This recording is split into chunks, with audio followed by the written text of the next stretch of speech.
Los arroceros extremeños en zonas de especial protección de aves, CEPA, han pedido flexibilidad a la Junta de Extremadura para cambiar los cultivos a causa de la sequía. El coordinador de la Unión, Luis Cortés, ha explicado que más de 1 millar de arroceros de la zona de los Guadalperales y Palazuelo se están arruinando. Tenemos una zona CEPA que no tiene ningún sentido, ni a nivel agrario, ni a nivel medioambiental, ni a nivel social, ni a ningún nivel.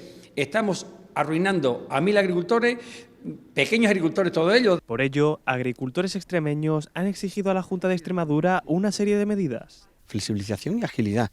Y luego al agricultor que opte por mantener su arroz, pues que tenga unas garantías primero hídricas para que estos humedales puedan llevar a cabo con una dotación de agua, que se le garantice su dotación y una compensación económica. Por otra parte, el Ministerio de Agricultura, Pesca y Alimentación han firmado este martes 2 acuerdos con las comunidades de regantes Mérida, Canal de Lobón y Valdecañas para realizar obras de modernización de regadíos con una inversión total de 24,8 millones de euros. Los 24,8 millones de euros que hoy presentamos suponen un gran reto, pero necesario y urgente.